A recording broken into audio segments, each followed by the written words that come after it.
வேதத்தில் நீங்கள் புதிய ஏற்பாடை நீங்கள் எல்லாம் படிச்சுட்டே வருவீங்க. சுவிசேஷ பகுதி முடிந்த உடனே நிருபங்கள் பகுதிகள் வருகிறது, லெட்டர் பகுதி வருகிறது. அதில் பார்த்தீங்கன்னா வசனம் என்ன சொல்லுகிறது என்றால், கர்த்தராகிய இயேசு கிறிஸ்துவினாலே கிருபையும் சமாதானம் உங்களுக்கு உண்டாக கிடவது இருக்கா இல்லையா? லெட்டர் எழுதுவீங்க அன்புள்ள அப்பாவுக்கு இல்லையா, எழுதுறீங்கல்ல. அப்புறம் இப்படியாக ஒரு லெட்டரினுடைய ஒரு அமைப்பு எப்படி இருக்க வேண்டும் என்பதை உலகத்துக்கே சொல்லி கொடுத்தது பைபிள் தான். ஒரு ஃபார்மேட்டு, ஒரு லெட்டர் ரைட்டிங் எப்படி இருக்குன்ற ஒரு அமைப்பை கற்றுக் கொடுத்தது வேதம். இவ்விதமாக தேவனுடைய ஆவியானவர் மூலமாக தேவ பக்தி உள்ள தேவதாசர்கள், ஆண்டவருடைய ஊழியக்காரர்கள் உலகத்திலே நிருபங்களை எழுதப்படும் போது எவ்விதமாக அந்த கருத்துக்களை அமைக்க வேண்டும் என்பதை கற்றுக் கொடுத்தது வேதம். இப்படியாக முடிக்கும் போது பாருங்க, கிறிஸ்து இயேசுவின் நாமத்திலே உங்களுக்கு சமாதானம் உண்டாக கிடவது சொல்லியிருக்கா இல்லையா? அப்போ இயேசுவின் நாமத்திலே தொடங்கி இயேசுவின் நாமத்திலே முடிக்கிறதை நாம் பார்க்கிறோம். எதற்காக நான் இதை சொல்லுகிறேன் என்றாலும், வேத பகுதியில் கிறிஸ்துவையும் இயேசுவை முன்வைத்தே அவர்கள் பிரசங்கித்தார்கள் என்பதை நாம் பார்க்க முடிகிறது. பவுலுடைய நிருபங்களிலே பார்க்கப்படும் போது சுமார் 50 தடவையாவது அவர் என்ன பண்ணுவார் அப்படின்னா, இயேசு கிறிஸ்துவனுடைய நாமத்தை அதிகமாக சொல்லி வந்திருக்கதை நாம் பார்க்க முடிகிறது. அப்போ ஆண்டவருடைய நாமத்தை சொல்லுகிற ஒரு காரியம் அவர்களிடத்தில் வருகிறது என்றால், அந்த அளவிற்கு அவருடைய நாமத்தை அவர்கள் உயர்த்தினார்கள், அவருடைய நாமத்தை மகிமைப்படுத்தினார்கள், அவருடைய நாமத்தை உலகத்திற்கு சொல்லி வந்தார்கள். அந்த அளவுக்கு சொல்லும்போது கர்த்தர் அவர்களை பயன்படுத்தி இருக்கிறார். அல்லேலூயா. இன்றைக்கு கிறிஸ்துவை வைத்திருக்கிறார்கள் என்றால் ஊழியத்தில் கிடையாது. பிரசங்கம் தொடங்கும், பிரசங்கம் முடியும். இயேசு கிறிஸ்துவினுடைய நாமமே வாயில அந்த அளவுக்கு வராது. ஒரு 2 தரம் 1 தரம் வரும், அதோடு சோலி முடிஞ்சது. எதுக்காக சொல்லுகிறேன் அப்படின்னு கேட்டா, இன்றைக்கு இருக்கக்கூடிய ஜனங்களுடைய மாற்றங்களை நாம் பார்க்கப்படும் போது மிக பரிதவிக்கக்கூடிய ஒரு காரியங்கள். இயேசுவை ஏன் முன்னெடுத்து கொண்டு கிறிஸ்துவ இல்லாத ஒரு கிறிஸ்தவமாக, கிறிஸ்துவனுடைய நாமம் இல்லாத ஒரு பிரசங்கமாக, உங்களுக்கு தெரியும் உலகத்தில் வந்த மிஷனரிகளுடைய வாழ்க்கை வரலாறுகள் எல்லாம் நாம் பார்க்கிறோம். உலகத்தில் வந்த மிஷனரிகள் இந்திய தேசத்திற்கு வந்து குறிப்பாக ஒரு சில ஊழியக்காரர்கள் உங்களுக்கு தெரியும், வில்லியம் கேரி எல்லாம் வரும்போது அவருடைய குழந்தைகள் எல்லாம் பறி கொடுத்தாரு. அவர்களெல்லாம் வியாதியில இறந்தாங்க. மனைவிக்கு பைத்தியம் பிடித்த நிலையிலையும் அதை வீட்டில் வச்சு அடைச்சிட்டு ஊழியத்துக்கு போயிட்டு வந்தார்.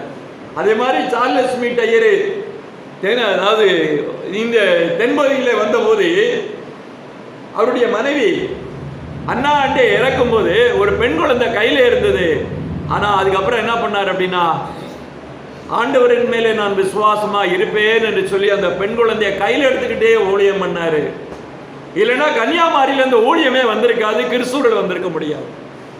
தேசத்தை அசைக்கும்படியாக ஊழியர்கள் வந்தார்கள் என்றால் அதற்கு காரணம் என்ன என்றால், இயேசுவை உள்ளே வைத்துக் கொண்டிருந்தார்கள். கிறிஸ்துவை, ஆண்டவருடைய நாமத்தை சொல்லி சொல்லி சொல்லி அவர்கள் என்ன பண்ணுகிறார், அதிகமாக அவரை உயர்த்தினார்கள், கனப்படுத்தினார்கள் என்பதை நாம் பார்க்கிறோம். இயேசுவானவர் இந்த பூமியில இருந்தபோது ஒரு காரியத்தை நான் உங்களுக்கு சொல்ல விரும்புகிறேன். ஆண்டவரே முதல்ல யோவான்ட்ட வந்து ஒரு ஞானஸ்தானம் பெற்றாரு. எல்லாருக்கும் தெரியும், யோவான்ட்ட ஞானஸ்தானம் பெற்றது, யோர்தான் நதியிலே ஞானஸ்தானம் பெற்றது எழுதப்பட்டிருக்கு, வாசித்து இருக்கிறீங்க. ஆனா ஆண்டவர் சொல்லுகிறார், இன்னொரு ஞானஸ்தானம் இருக்கிறது என்று சொல்லுகிறார். இன்னொரு ஞானஸ்தானம் என்று சொல்லப்படும் போது எதை காண்பிக்கிறது? தெரிந்தவங்க சொல்லுங்க பார்ப்போம். ஆண்டவர் இன்னொரு ஸ்நானம் உண்டு என்று சொல்லுகிறார். இதை குறித்ததான காரியங்கள் இந்த நாட்களில் பார்க்கப்படும் போது சரியாக ஜனங்கள் மத்தியிலே போகவில்லை. ஏன் அப்படின்னு கேட்டீங்கன்னா, வந்த அப்போஸ்தலர்களும் தீர்க்கதரிசிகளும் முதலாம் திருச்சபையில் ஊழியம் செய்த அத்தனை பேர்களும் இந்த வார்த்தையில் அவர்கள் தெளிவாக இருந்தார்கள், அதை புரிந்திருந்தார்கள். ஆனபடினாலே தன்னை ஒப்பு கொடுத்தவர்களாக ஊழியத்திலே கடந்து போனார்கள். ஆண்டவரே உம்முடைய கிருபை எனக்கு போதும் அப்படின்னு சொல்லிட்டு ஊழியத்திலே கடந்து போனாங்க. அந்த கிருபையை பெறும்போது, அந்த பலகீனத்திலே அந்த கிருபை கிரியை செய்யும் போது, அந்த கிரியை அவர்களிடத்திலே எப்படியாக இருந்தது என்றால் வல்லமையாக இருந்தது.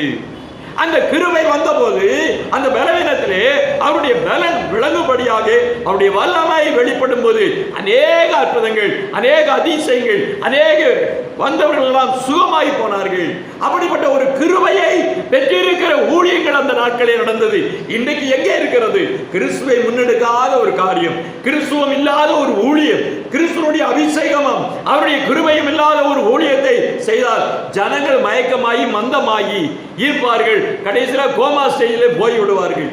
இன்றைக்கு உலகத்தில் உள்ள எல்லா சபைகளுடைய நிலைகள் இருக்கிறது. காரணம் என்னன்னு கேட்டீங்கன்னா, அவருடைய கிருபையும் அவருடைய பலமும் இந்த நாட்களிலே சபைகளிலே ஊழியத்தின் மத்தியிலே காணப்படவில்லை. ஜனங்களை சந்திக்க போது அது இல்லை. அதனால ஜனங்கள் ரட்சிப்பில வரல. யாராவது சிந்திக்கிறாங்களா அந்த காரியத்தை? கோதுமை மணியானது நிலத்திலே விழுந்தால் மாத்திரமே, அது உயிர்ப்பித்தால் மாத்திரம் அது ஒரு பெரிய செடியாக கனியாக கொடுக்கப்படும். அந்த கோதுமையை அப்படியே வச்சிருந்தீங்கன்னா அது தனியா இருக்கத்தான் செய்யும். அதே போல நம்மளுடைய வாழ்க்கை இன்றைக்கு கிறிஸ்துவுக்குள்ளே இருக்கிறது. ஊழியமே இல்லை, ஆட்களே இல்லை, ஜனங்களே இல்லை, ஞானஸ்தானமே இல்லை. பெரிய அதை செய்யற இதை செய்யற. நான் நிறைய படிச்சுட்டு வந்துட்டேன், அமெரிக்காவில் போய் படிச்சுட்டு வந்துட்டேன், பல தேசங்கள்ல நிறைய காரியங்களை கற்றுக் கொடுத்து வந்திருக்கிறேன். ஆனாலும் கூட இப்படியான வார்த்தைகளையும் எப்படிப்பட்ட உயர்ந்த ஒரு மனிதனாக தன்னை மாற்றிக்கொண்டு வரும்போது அங்க என்ன இல்லை அப்படின்னு பாத்தீங்கன்னா, அவர் தனியா தான் இருக்கிறார். அவர் சாக வேண்டும். கோதுமை மணி செத்தாதான் பலன் கொடுக்கும் என்று கர்த்தர் சொல்கிறார். சுயம் சாக வேண்டும், ஜென்ம சுவாபம் சாக வேண்டும். நம்மளிடத்தில் இருக்கக்கூடிய கெட்ட சிந்தனைகள் மறைய வேண்டும். நம்மளுடைய ஜென்ம பாவம், கரும பாவம் எல்லாம் தொலைந்து போக வேண்டும். நாம் இந்த நாட்களிலே உயிர்ப்பிக்க மனிதராக நாம் ஆண்டவருக்குள்ளே நாம் வரும்போதுதான் திரளான ஜனங்களை சந்திக்க முடியும், திரளான ஊழியங்கள் இருக்கும், திரளான அறுவடையை பார்க்க முடியும், களஞ்சியங்களிலே சேர்க்க முடியும். இல்லை என்ன அவன் அப்படியே இருப்பான், அது ஊழியமே இருக்கும். ஆனா அவன் மட்டும்தான் தனியா இருப்பான். அப்படிப்பட்ட ஒரு காரியத்திற்காக தேவன் அழைக்கவில்லை. அதைத்தான் சொல்லுகிறார். அப்படிப்பட்ட ஊழியத்தை செய்ய வேண்டுமானால் ஆண்டவராகிய இயேசு கிறிஸ்து கொடுக்கின்ற ஒரு பெரிய ஒரு காரியம் என்ன என்று பார்க்கப்படும் போது, யோவானுடைய புத்தகத்திலே 12வது அத்தியாயத்திலே 24 இருந்து 27 வரைக்கும் வாசியுங்கள். மெய்யாகவே மெய்யாகவே நான் உங்களுக்கு சொல்லுகிறேன், கோதுமை மணியானது நிலத்தில் விழுந்து சாகாவிட்டால் தனித்திருக்கும், செத்ததை யாகில் மிகுந்த பலனை கொடுக்கும். அதுக்கு அடுத்த வார்த்தைகளை வாசிங்க. தன் ஜீவனை சிநேகிக்கிறவன் அதை இழந்து போவான். இந்த உலகத்தில் தன் ஜீவனை வெறுக்கிறவன் எவனோ அவன் அதை நித்திய ஜீவ காலமாக காத்துக் கொள்வான். ஒருவன் எனக்கு ஊழியம் செய்கிறவரானால் என்னை பின்பற்ற கடவன். நான் எங்கே இருக்கிறேனோ அங்கே என் ஊழியக்காரனும் இருப்பான். ஒருவன் எனக்கு ஊழியம் செய்தால் அவனை பிதாவானவர் கனம் பண்ணுவார். இன்னைக்கு பாருங்க, நம்மளுடைய அன்பு எங்க இருக்கு அப்படின்னு கேட்டா, வீட்டுல மனசுல சிந்தனைகளா இருக்கும், வீட்டினுடைய காரியங்களை நிறைத்து வைத்திருப்போம், வீட்டில் இருக்கக்கூடிய தாய் தாப்பன்மார்கள் மேல நம்ம பாரப்பட்டு இருப்போம், அன்பு செலுத்தி கொண்டு இருப்போம், நம்ம அண்ணன் தம்பி மேல அன்பு செலுத்தி கொண்டு இருப்போம், நம்ம சகோதரிடத்தில் அன்பு செலுத்தி கொண்டு இருப்போம், பிள்ளைகள் மேல அன்பு செலுத்தி கொண்டு இருப்போம், மனைவி மேல மிக பிரியப்பட்டவளை எப்பொழுதும் அதை நினைத்துக் கொண்டு, நான் அந்த அன்பை பிள்ளைகளை நினைத்துக் கொண்டு, எல்லா குடும்பத்திலே இருக்கக்கூடிய எல்லாவரையும் நினைத்துக் கொண்டு அந்த ஒரு வாழ்க்கை இந்த நாட்களிலே வாழ்ந்து கொண்டு இருக்கிறார்கள்.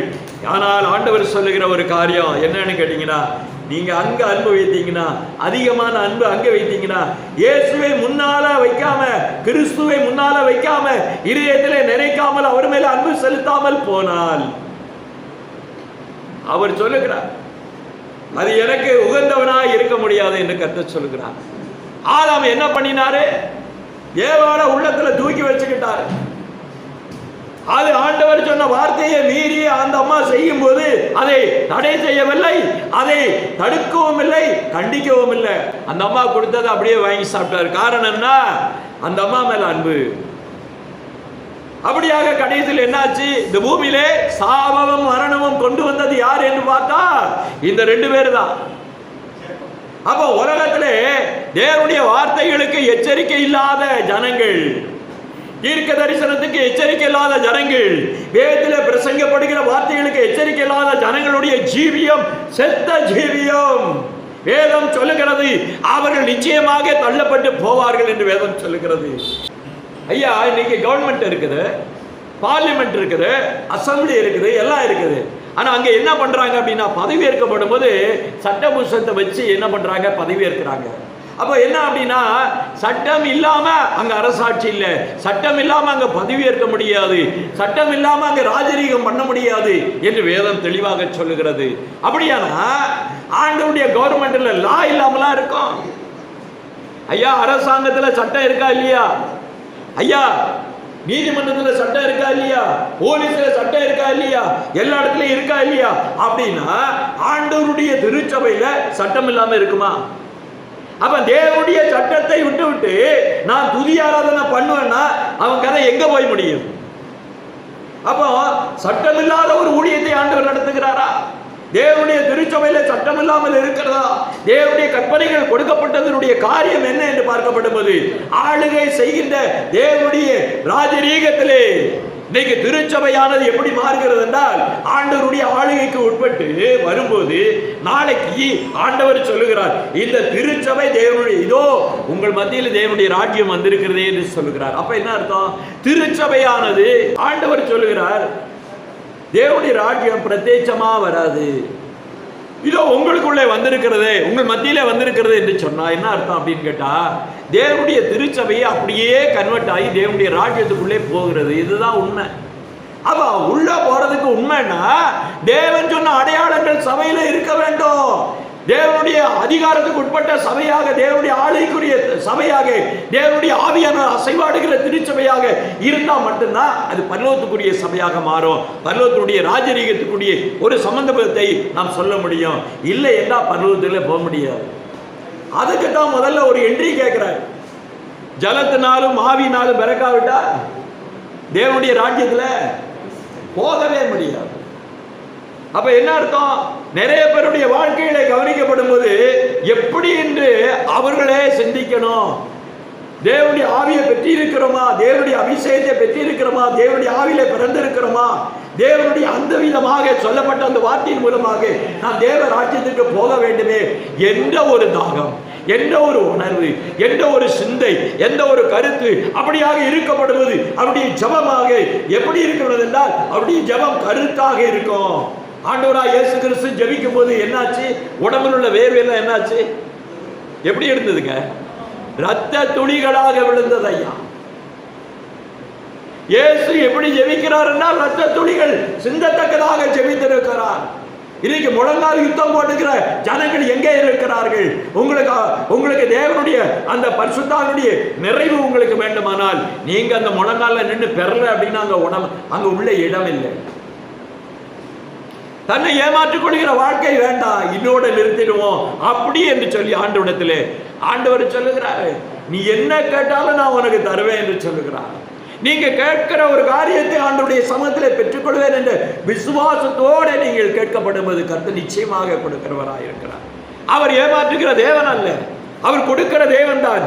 அப்படியாக அந்த தேவன் என்ன செய்கிறார் என்று பார்க்கப்படும்போது ஆண்டவர் சொல்லுகிற ஒரு திருவசனத்தை நீங்கள் பார்க்க வேண்டும். தேவனுடைய வார்த்தை விதமாக உங்களுக்கு சொல்லி இருக்கிறது. ரோமருடைய புத்தகத்திலே 12வது அத்தியாயம் 12வது வசனத்தை நீங்கள் வாசியுங்கள்.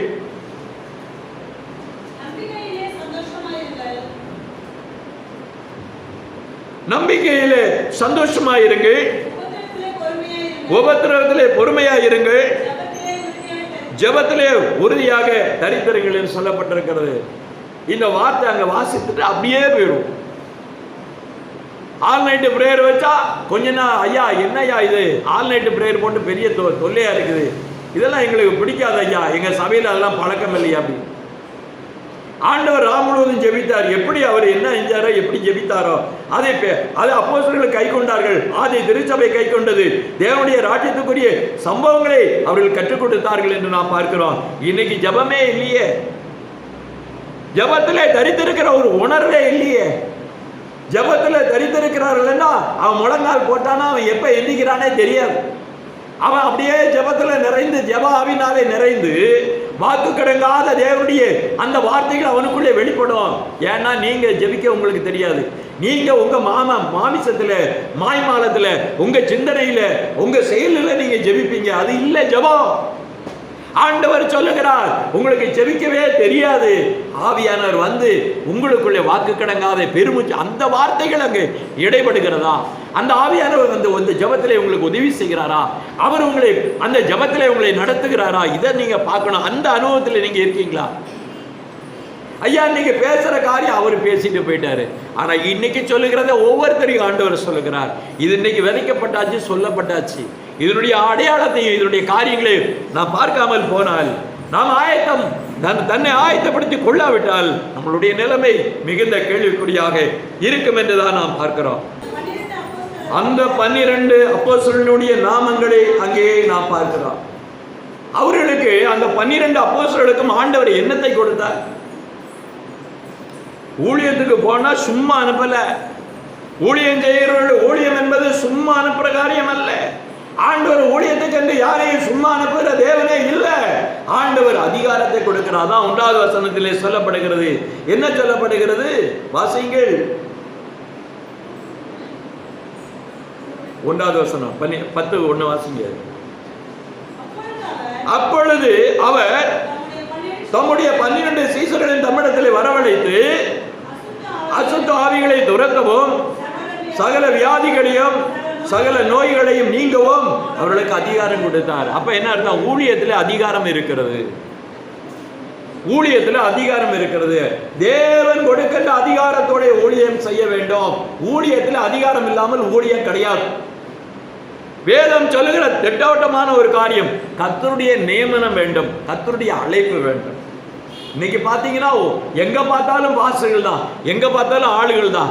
அங்கங்க பார்த்தீங்கன்னா ஒரே டான்ஸ்லயே ஊழியமே முடிஞ்சு போவோம். ஒரு பக்கத்துல பார்த்தீங்க அப்படின்னு கேட்டீங்கன்னா மிமிக்ரியிலேயே காலங்கள் போயிடும். இன்னொரு பக்கத்துல பார்த்தாக்க ஜனங்கள் எல்லாம் பார்த்த உடனே சிரிக்க வைக்கிறதுக்குன்னு எங்கேயாவது ஆட்களை கூட்டிட்டு வருவாங்க. அதெல்லாம் ஊழியமா? ஆண்டவர் சொல்லுகிறார். இந்த உலகத்தில் இருக்கக்கூடிய சகல ஜனத்துக்கு சொல்லுகிறார்.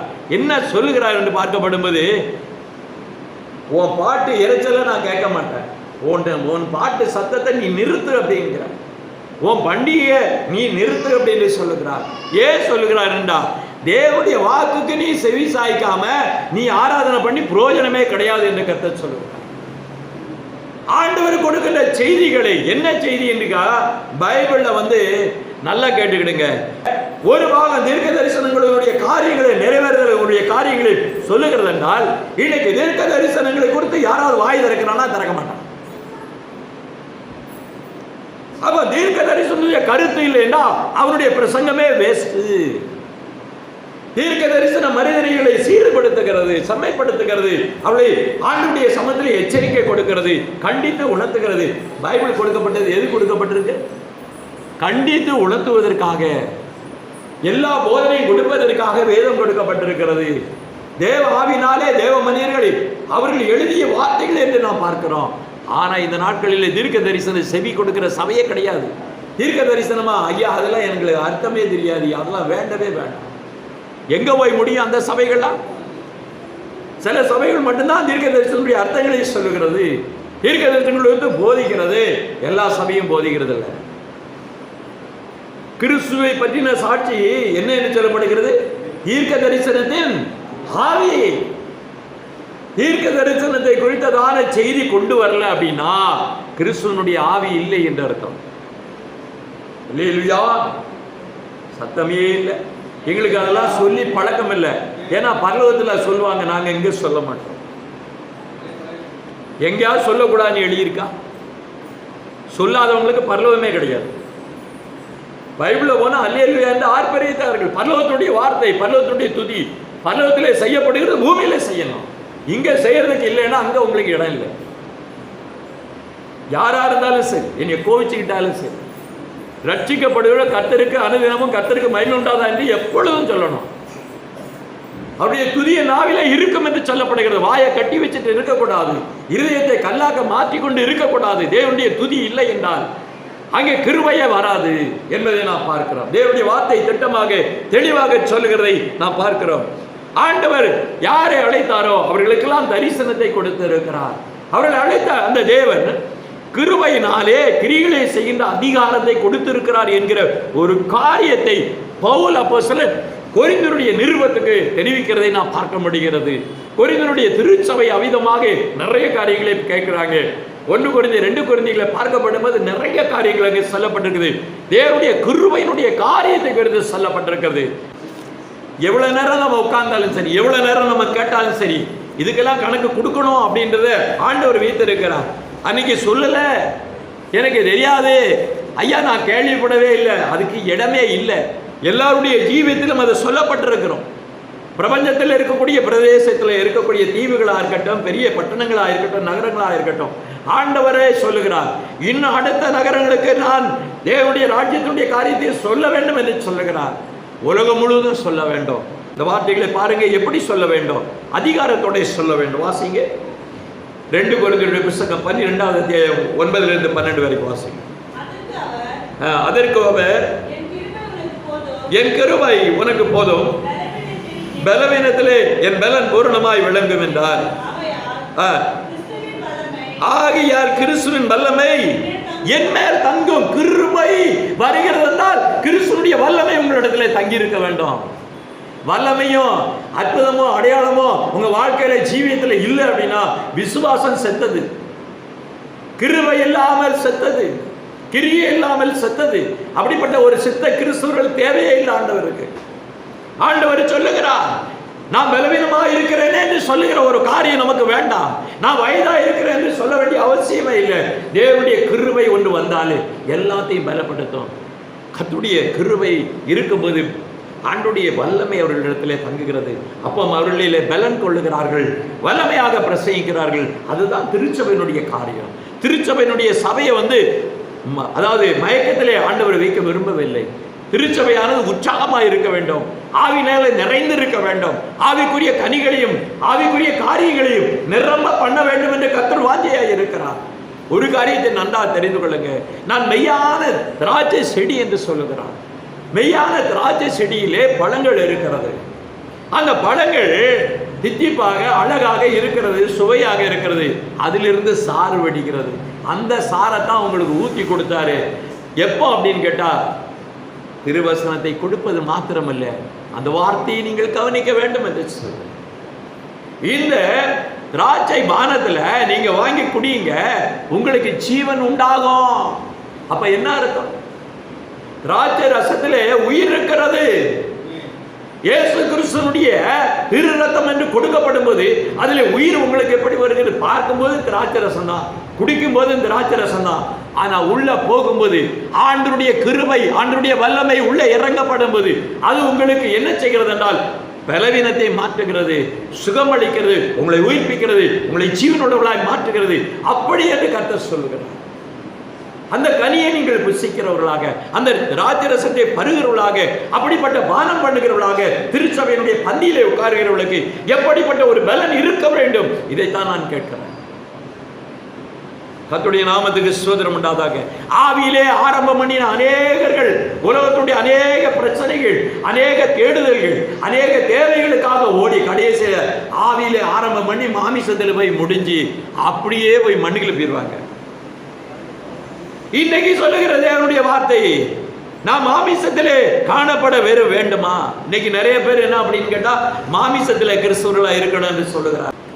ஒழுக்கமா தேவனுடைய திருச்சபைக்கு தேவையான வார்த்தைகளை கொடுக்காம அவர்கள் எல்லாரையும் எப்படி வைத்திருக்கிறாங்க அப்படின்னு கேட்டா, நல்ல மேக்கப் செட்டோட, நல்ல அது அப்படி என்ன அப்படின்னா உயர்ந்த ஒரு கௌரவமாக உட்கார்ந்து போகக்கூடிய ஊழியக்காரர்கள் திருச்சபையினுடைய மக்களை நாம் பார்க்கிறோம்.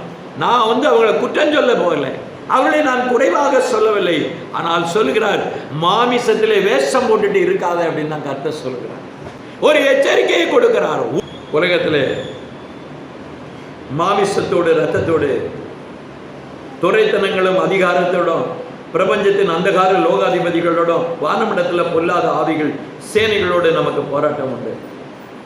இந்த உலகத்தில் இந்த போராட்டத்தில் இருக்கு. இந்த போராட்டத்தில் நமக்கு எதுக்குப்பா வம்பு?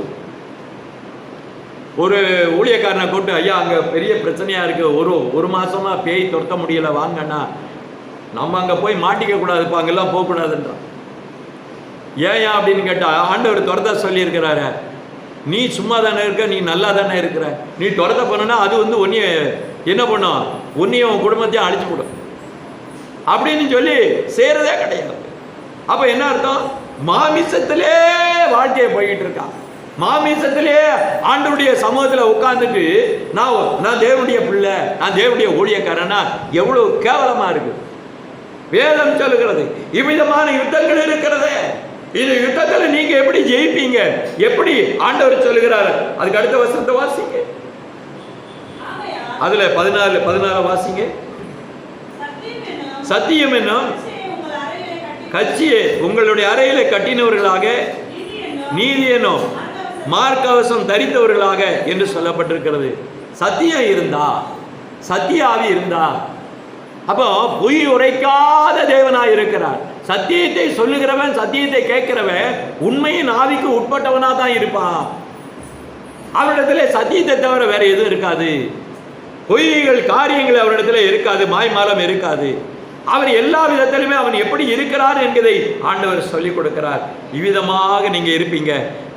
சத்தியத்தை நீங்கள் கச்சையில, அரை கச்சையில கட்டி, இப்போ ஒருத்தர் பேண்ட் போடுறாருங்க, இல்லை வேஷ்டியை கட்டுறாரு, ஏதோ கட்டுறாரு, உள்ள நாடா வச்சு நல்லா கட்டி இருந்தா ஜம்முன்னு நடந்து போவார் வைப்பாரு. அது மட்டும் இல்லைன்னா என்ன ஆகும்? கொஞ்சம் வேகமா நடந்து போனார்னா என்ன ஆகுங்க? உருவீரம், இடுக்கலே நிற்காது. அப்ப என்ன அர்த்தம்? மனிதர்களுக்கு ஒரு ஃபிட்னஸ் வேணும்.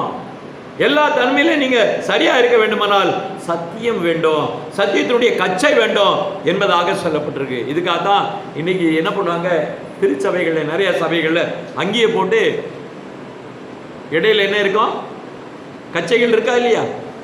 கச்சைகள் இருந்தது இல்லையா ஐயா? இருக்குதா இல்லையா? பார்த்துருக்கீங்களா? நம்ம பாஸ்டர்லாம் இடுப்புல எந்த கச்சையை கட்டி இருக்கிறாரு? நல்ல பெல்ட் போட்டிருக்கிறாரு. அப்ப என்ன அர்த்தம்? ஸ்ட்ராங்கா இருக்கிறது, நல்லா நிம்மதியா வாக்கிங் பண்றது, போட்டு வர்றதெல்லாம் ரொம்ப நல்லா இருக்குது என்று பார்க்கிறோம். அப்படினாலே தேவனுடைய பிள்ளைகளே, இந்த நாட்களிலே தேவனுடைய பிள்ளைகள் யாவராய் இருந்தாலும் சரி, 12 வாசகம். ஆகையால் தீங்கு நாளிலே அவையை நீங்கள் எதிர்க்கவும், சகலவற்றையும் செய்து முடித்தவர்களாக நிற்கவும், திராணி உள்ளவர்களாகும்படி சர்வாயத்தை எடுத்து. அப்ப என்ன அர்த்தம்? கிருபை இல்லாம இது இருக்குமா? கிருபை இல்லாம அந்த பலன் இருக்குமா? கிருபை இல்லாத சத்துவ. அப்ப ஆண்டவர் சொல்லுகிறார், எல்லாவற்றையும் நாம் எதிர்க்கவும், எல்லாவற்றையும் முடிக்கவும், எல்லாவற்றையும் இந்த உலகத்துல தீங்கு நாளிலே நாம் நம்மளை காப்பாற்றிக் கொள்ள வேண்டுமானால் கிருபை வேண்டும். அந்த கிருபை இருந்தா மட்டும்தான், அந்த கிருபையிலே தான் இருக்கிறது தேவனுடைய வல்லமை. தேவனுடைய வல்லமை தங்காம இந்த காரியத்தை செய்ய முடியாது. தேவனுடைய கிருபை இல்லாம மீட்பில்லை, ரட்சிப்பில்லை, ஒண்ணுமே கிடையாது. ஆண்டவராக இயேசு கிறிஸ்து பூமியில வரும்போது சத்தியத்தினாலும் கிருபையினால தான் ஆண்டவர் வந்தாரு. சத்தியமும் கிருபை இல்லாம வரல. ஒரு கூட்டம் இருக்கிறது. அந்த கூட்டம் என்ன சொல்கிறது என்று பார்க்கப்பட்டது. நாங்கள் அப்போஸ்தலர்கள், நாங்கள் பெரிய மேதாவிகள், நாங்கள் மேற்பட்ட ஊழியக்காரர்கள், நாங்கள் என்ன சொல்லுவாங்க அப்படின்னு கேட்டா தேவ தூதர்களுக்கு ஒப்பானவர்கள் என்று சொல்லி இருக்கிற அநேக கூட்டங்களை பார்க்கிறோம். ஆண்டவர் சொல்லுகிற வார்த்தையை பாருங்க. வெளிப்பாடு புத்தகம் 2வது அத்தியாயம் 2வது வசனத்தை வாசிங்கள். இங்கே சொல்லுகிற இந்த வார்த்தையை பாருங்க. வெளிப்பாடு புத்தகம் 2வது அத்தியாயத்தில் 2வது வசனத்தை நாம் பார்க்கப்படும் போது என்ன சொல்லுகிறது?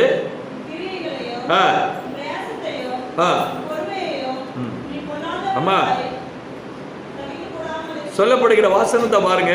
உன் கிரியையையும், உன் பிரயாசத்தையும், உன் பொறுமையையும், நீ பொல்லாதவர்களை சகிக்கக்கூடாதுமா இருக்கிறதையும், அப்போஸ்தலர்கள் அல்லாதவர்கள் தங்களை அப்போஸ்தலர்கள் என்று சொல்லுகிறதையும் நீ சோதித்து அவர்களை பொய்யர் என்று கண்டறிந்ததை என்று நாம் பார்க்கிறோம். அப்ப என்ன அர்த்தம்? உலகத்துல நிறைய ஆவிகள் இருக்கிறது, எல்லா ஆவிகளையும் நம்பாதே என்று சொல்லுகிறார். இந்த உலகத்துல நிறைய ஊழியக்காரர்கள் இருக்கிறாங்க, எல்லா ஊழியக்காரர்களும் நம்பாதே என்று கர்த்தர் சொல்லுகிறார். நிறைய தீர்க்கதரிசிகள் இருக்கிறாங்க அப்படின்னு சொல்லி பார்க்கப்படும் போது நிறைய கள்ள தீர்க்கதரிசிகள் இருக்கிறாங்க. அதுக்காக நீங்க எச்சரிக்கையா இருங்க என்றுதான் கர்த்தர் சொல்லுகிறார். ஒரு ஊழியக்காரனை சோதித்து பார்க்க வேண்டும், ஒரு அப்போஸ்தலன் என்று சொல்லுகிறவனை சோதித்து பார்க்க வேண்டும். உலகத்தில் இருக்கக்கூடிய எந்த ஊழியக்காரனாலும் சோதித்து பாருங்க, அவரிடத்துல என்ன ஆவி இருக்கிறது என்று நீங்கள் கண்டறிய வேண்டும். அப்பேற்பட்ட ஞானம் இருந்தா தான், அப்பேற்பட்ட தெளிவு வேண்டும். வேதத்தில் எல்லா தெளிவும் ஞானம் இல்லைன்னா அதை புரிந்து கொள்ள முடியாது, அதை கண்டுகொள்ள முடியாது. இந்த காரியத்தை நீ கண்டுபிடிக்கிற அளவுக்கு, அந்த அளவுக்கு உனக்கு ஞானம் இருக்கிறதே ஆண்டவர் சொல்லுகிறார். இப்படிப்பட்ட ஞானம் இருக்கிறதே என்று கர்த்தர் சொல்லுகிறார். முதலாவது திருச்சபையினுடைய காரியத்திலே அநேக அப்போஸ்தலர்கள், கள்ள அப்போஸ்தலர்கள் எழுப்பினார்கள், அநேக கள்ள தீர்க்கதரிசிகள் எழுப்பினார்கள் ஆரம்ப நாட்களிலே. இன்றைக்கு பார்த்தீங்கன்னா அதுக்கு பஞ்சமே கிடையாது. எங்க பார்த்தாலும் நிறைஞ்சிருக்கிறாங்க. ஆண்டவர் சொல்லுகிற வார்த்தையை பார்க்கப்படும்போது பாதி பயங்கரமாக இருக்கிறது. கடைசி காலத்துடைய எச்சரிக்கை கர்த்தர் சொல்லுகிறதை நான் பார்க்கிறோம். 2 பேருடைய புத்தகத்திலே 2வது அத்தியாயம் 1-2 வசனத்தை வாசிங்கள். கள்ள தீர்க்கதரிசிகளும் ஜனங்களுக்குள்ளே இருந்தார்கள். பாத்தீங்களா? அப்ப என்ன அர்த்தம்? ஐயா, அங்க ஒரு அம்மா தீர்க்கதரிசிமா, அங்க நிறைய காரு போகுது, நிறைய ஆட்கள் போறாங்க, அங்கேயும் போவோம் அப்படின்னு சொல்லிட்டு நிறைய பேர் இந்த மாதிரி தான் கூறுகட்டு போயிட்டு இருக்கிறாங்க. அறிவே கிடையாது. அங்க ஒரு தீர்க்கதரிசி அப்படின்னு சொல்லிட்டு அங்க ஒரு கூட்டம் போகுது, இங்க ஒரு தீர்க்கதரிசி அப்படின்னு சொல்லி அங்க ஒரு கூட்டம் போகுது, இங்கேயும் போகுது. காணிக்கை அள்ளி அள்ளி கொண்டு போய் கொட்டுதுங்க. கடைசியில் பார்த்தா அவர் பெரிய தீர்க்கதரிசி என்று டிவியில் கொண்டு வராங்க. கடைசியில் பார்த்தா கொரோனா டைம்ல ஒண்ணுமே இல்லை. இது சுபிட்சமான ஆண்டு, பொற்காலமா இருக்கும் சொன்னானுங்க. கடைசியில் என்ன நடந்தது அப்படின்னு கேட்டா, என்ன நடந்தது உங்களுக்கு தான் தெரியும். எல்லாம் அம்புட்டு பேரும் கள்ள பயிலுவ, எல்லாம் கள்ள தீர்க்கதரிசி, எல்லாம் கள்ள போதர்கள் என்று அன்றைக்கு ஆண்டவர் வெளிப்படுத்தி விட்டார். அப்பவாது அந்த சூடு சொர்ணையே கிடையாது. திருப்பியும் அங்கதான் போறானுங்க, அங்கதான் காணிக்கையை கொண்டே கொட்டுறானுங்க. கேட்டா அவர் தீர்க்கதரிசி. இன்னும் நம்பிக்கிட்டு இருக்கு. ஜனங்களுக்குள்ளே கள்ள தீர்க்கதரிசி அது ரொம்ப பிடிக்குது அவங்களுக்கு, ஜனங்களுக்கு ரொம்ப இஷ்டமா இருக்குது. கள்ள தீர்க்கதரிசியுடைய கதை உங்களுக்கு தெரியும்னு நினைக்கிறேன். அதாவது என்ன அப்படின்னு கேட்டாங்கன்னா, பாபேல இருக்கக்கூடிய அந்த கூட்டங்கள், கிரேக்க தேசங்களிலே அசிரிய தேசங்களில் இருந்த அந்த கூட்டங்கள் கிமு 42 அந்த நாட்களில் என்ன நடந்தது அப்படின்னு கேட்டீங்கன்னா, இங்க இருக்கக்கூடிய எல்லா தேவர்களுக்கும் பூஜையை பண்ணுவது மாத்திரமல்ல, அதற்கு உரிய அந்த பூஜைகளை செய்யக்கூடிய அந்த பூஜாரிகளுக்கு அவர்களுக்கு மரியாதையை செலுத்த வேண்டும் என்று ஒரு சட்டத்தை போட்டாங்க. அப்புறமா என்ன பண்ணாங்க, உனக்குன்னு ஒரு சட்டத்தை போட்டேன், எனக்குன்னு ஒரு சட்டத்தை போடுறேன் அப்படின்னா, ராஜாக்களும் கடவுள் அப்படின்னு சொல்லணும்னு ஒரு சட்டத்தை போட்டாங்க. அதுதான் இந்த உலகத்தில் இன்னைக்கு வந்த வெனி. அந்த வெனை தான் இன்னைக்கு பத்திக்கிட்டு எல்லா தேசத்திலையும் உலகத்திலையும் இன்னைக்கு நாறிக்கொண்டு இருக்கிறது. கடந்த 2000 ஆண்டுகளாக என்ன நடந்து கொண்டிருக்கிறதால் மனிதர்களை தெய்வமாக்குகின்ற ஒரு காரியங்களை நடத்தி கொண்டிருக்கிற காரியம் கிமு 42 தொடங்கிய ஒரு சட்டம் என்று நாம் பார்க்கிறோம். அப்படினாலே பிரியமானவர்களே, இந்த உலகத்தில் இருக்கக்கூடிய ஜனங்கள் அப்படியாக அதை விரும்பி அதை நம்பி போகும்போது இவர்களும் என்ன செய்தார் என்று பார்க்கப்படும்போது கள்ள தீர்க்கதரிசிகளையும் கள்ள போதர்களையும் நம்பிக்கொண்டு ஒரு கூட்டமே என்னாச்சு அப்படின்னா அன்றைக்கே சபைகள் உருவெடுத்து வந்துவிட்டது. அது இன்றைக்கும் இருக்கிறது என்பதை நான் பார்க்க முடிகிறது. கீழே வாசிங்க, அவர்களுக்குள்ள செயல்பாடுகளை வாசிங்க. அப்படியே உங்களுக்குள்ள கள்ள போதர்கள் இருப்பார்கள். அவர்கள் கேட்டுக்கெதுவான வேத புரட்டுகளை தந்திரமாக நுழைய பண்ணி ஆண்டவரை மறுதலித்து தீவிரமான அழிவை வருவித்துக் கொள்வார்கள். அவர்களுடைய கெட்ட நடக்கைகளை அறையை பின்பற்றுவார்கள். அப்ப என்ன அர்த்தம்? சத்திய மார்க்கம் தூஷிக்கப்படும். அப்ப என்ன அர்த்தம்?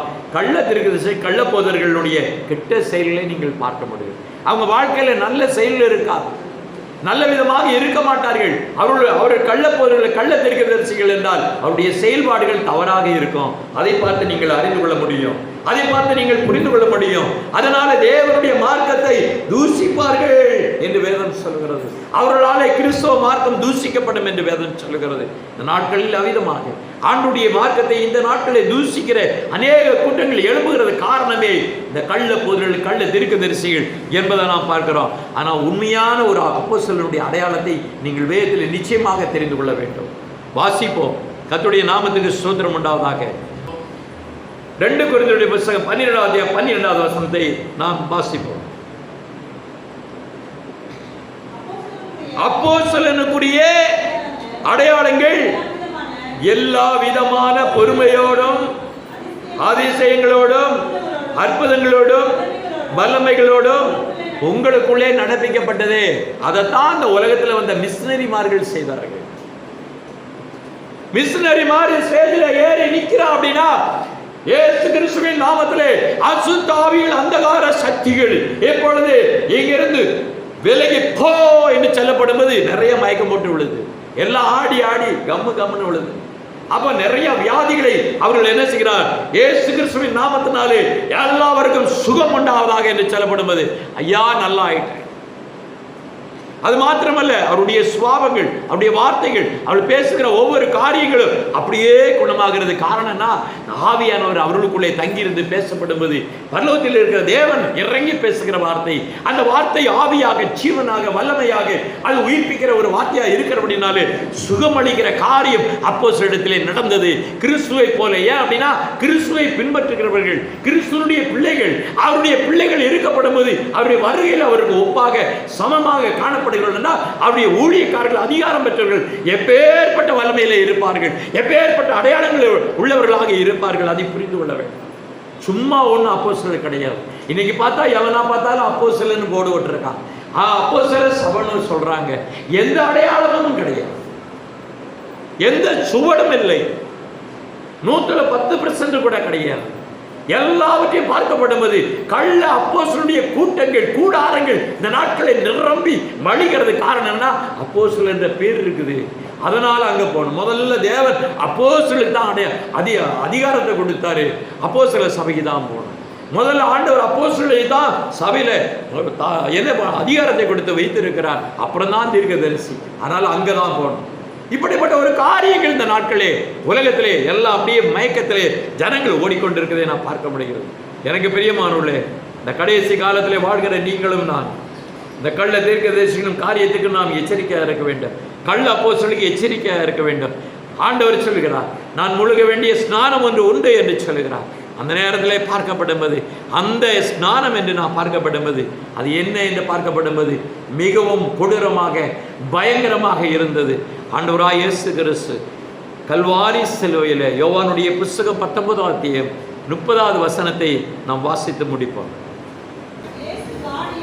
இயேசு காடியை வாங்கின பின்பு முடிந்தது என்று சொல்லி தன் தலையை சாய்த்து ஆவியில் என்ன செய்தாருங்க? முடிந்தது என்று சொல்லி.